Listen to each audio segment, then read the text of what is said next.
Standard 9th, Chapter 10, ICT, The New Direction of Progress, Part 2.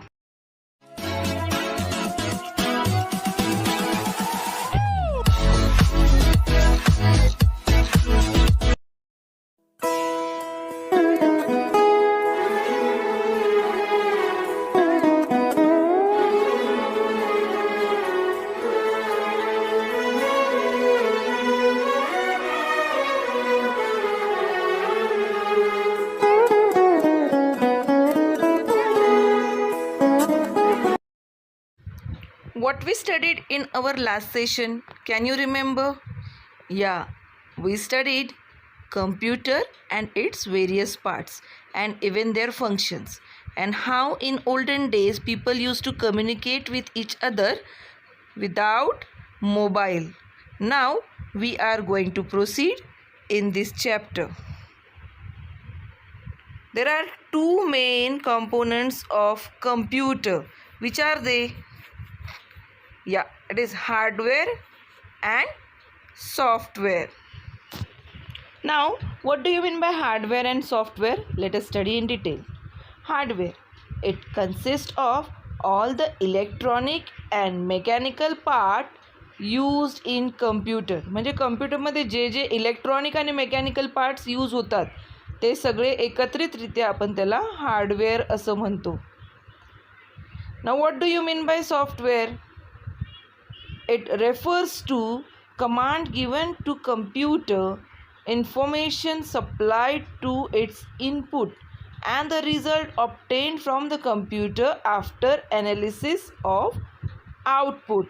म्हणजे आपण कम्प्युटरला जी जी command दिलेली आहे त्याच्यामध्ये काय काय इन्फॉर्मेशन डाटा सेंड केलेला आहे त्यावर हे सॉफ्टवेअर काम करतं आणि आपण जो इनपुट दिलेला आहे आतमध्ये इन्फॉर्मेशन दिलेली आहे त्याच्यावर आपल्याला कॉम्प्युटरच्या स्क्रीनवर ते स्वतः ॲनालाइज करून आन्सर देतं. That is output. This is software. Using Microsoft Word to create a document and write equation. In it, we are going to study how to create a blank document and write equation in that blank document. A video is given after this session, so you can just see that video. If you have computer, laptop, anything in your house, just open the screen and follow the instruction which I am going to give you now, so that you can do practical at your home by yourself, which we were supposed to do in the school.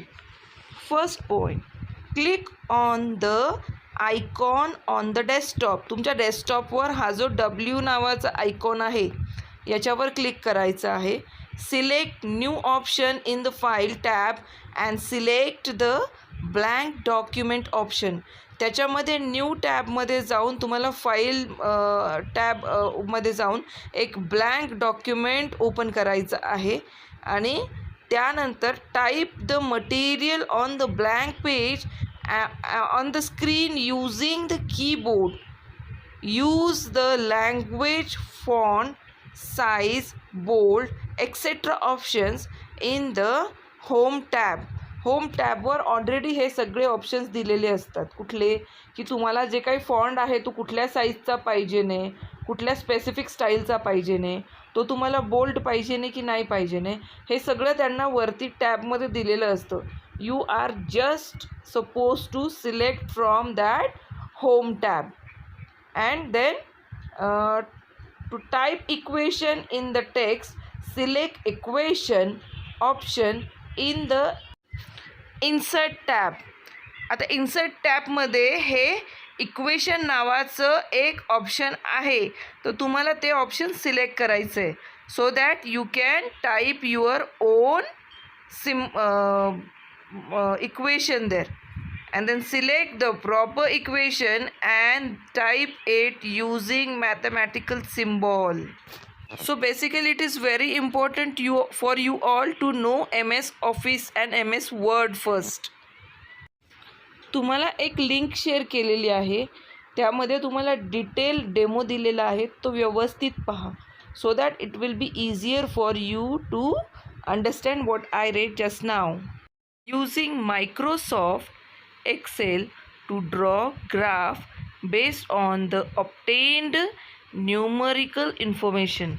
जी काय तुम्हाला numerical information दिलेली आहे त्यापासून तुम्हाला जर एखादा graph तयार करायचा असेल तर तो तुम्ही कुठे तयार करू शकता कम्प्युटरमध्ये, तर तो तुम्ही एकदम व्यवस्थितरित्या एक्सेलमध्ये तयार करू शकता. एक्सेलमध्ये म्हणजे कुठल्या, MS Excel, that is Microsoft एक्सेलमध्ये. आणि तो कसं करायचं ती आपण स्टेप्स पाहूया. Click on the given icon on desktop.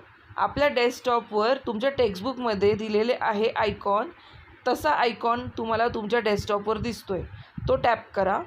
त्याच्यानंतर select new and then blank option from the file tab. File टॅबमध्ये जायचं, त्याच्यामध्ये न्यू ऑप्शन सिलेक्ट करायचं, त्यामध्ये पुन्हा ब्लँक ऑप्शन आहे. Type the information which is been used to draw the graph on the sheet and then screen. तुम्हाला जी काही information type करायची आहे, जसा तुम्हाला ग्राफ हवा आहे त्या ग्राफचं तुम्हाला जी काही इन्फॉर्मेशन आहे ती तुम्हाला तिथे टाईप करायची आहे. After you have finished typing, select the information and click on the required graph in the insert table. म्हणजे इन्सर्ट टेबलमध्ये तुम्हाला कुठल्या प्रकारचा ग्राफ पाहिजे आहे तो तुम्ही सिलेक्ट करायचा आहे.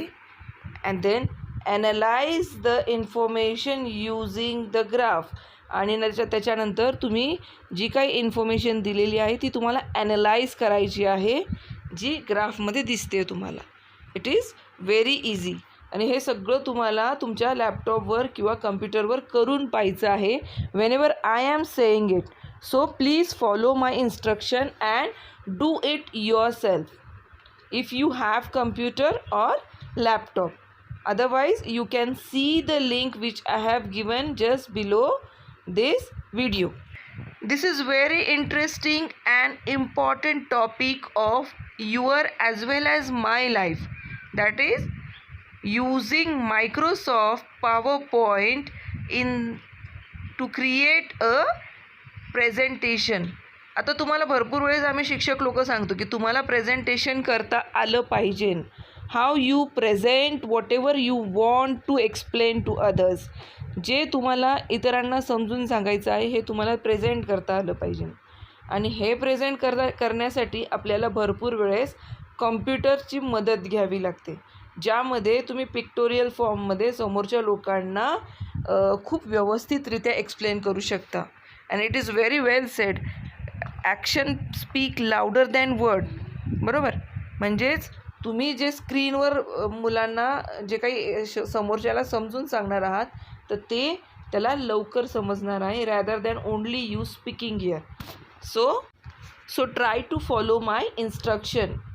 Seat in front of laptop और computer.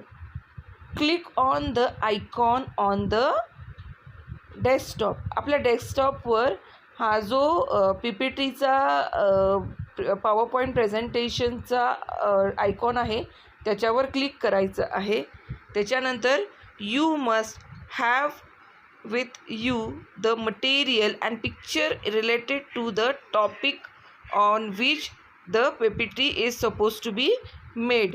Again the same button, select new option under the file tab and choose the blank slide option. यामध्ये तुम्हाला एक ब्लँक स्लाइड ओपन करायची आहे. Type the information you need on the blank file or blank slide so that and insert some pictures. Using the design tab, design your slide. आपली जी slide आहे ही खूप decorative दिसली पाहिजे so that the further person can get attracted towards whatever information is given there. And the last but not the least, use the animation tab to animate the slide and make it a slide show. आपल्याला एक slide show बनवायचा आहे तर हा कसा बनवायचा हा इथे खूप सुंदररीत्याने दिलेला आहे. हे जर तुम्हाला कळलं नसेल तर या व्हिडिओनंतर तुम्हाला काही लिंक शेअर केलेल्या आहेत, ते व्यवस्थित पहा and try to follow it. Now let us see where are these ICT information used in our day-to-day life. First one is demonstration. यात त्यांनी काय सांगितलेलं आहे की आपल्याला काही सायंटिफिक टर्म्स मुलांना जर व्यवस्थित किंवा समोरच्याला जर व्यवस्थित समजून सांगायचे असतील तर त्याला डेमॉन्स्ट्रेशन द्यावं लागतं. And demonstration can be given with the help of science. आणि हे सायन्सचा उपयोग जर आपण व्यवस्थित केला तर आपण ॲनिमेटेड फॉर्ममध्ये किंवा त्याचे फंक्शनिंग कशी एक्झॅक्टली होते हे आपण त्यांना कम्प्युटराइज्ड पद्धतीने डेमॉन्स्ट्रेट देऊ शकतो. सेकंड टाईप इज प्रिडिक्शन, म्हणजेच भविष्यवाणी. Prediction can be made after compiling the processing information. For example meteorology. आपण आपल्या मागच्या धड्यांमध्येच मेट्रोलॉजीबद्दल थोडी माहिती घेतलेली आहे. आणि मेट्रोलॉजीचं काम काय असतं की हवामानाचा अंदाज काय आहे तो आपल्याला अगोदरच सूचित करणे.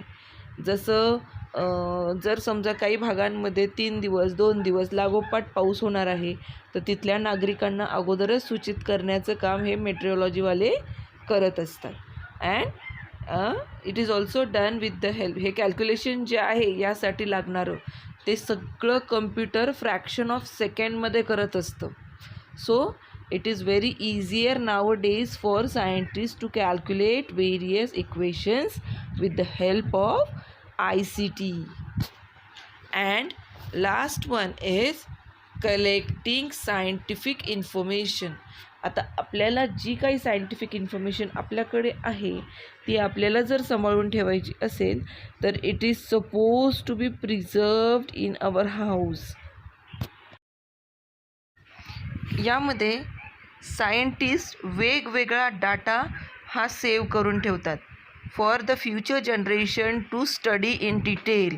किंवा त्यांच्या रेफरन्ससाठी अगोदरच्या सायंटिस्टनी जो जो अभ्यास केलेला आहे तो कुठेतरी सेव्ह करून ठेवण्याची पद्धत आहे.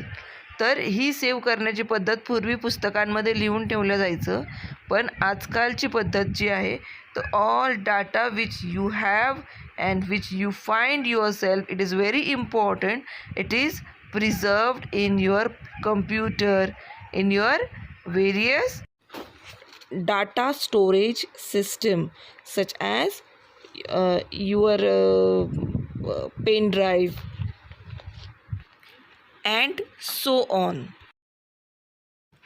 So students, here are some links which I have shared with you. Try to open it and see the demonstration which is given in detail. So all the best.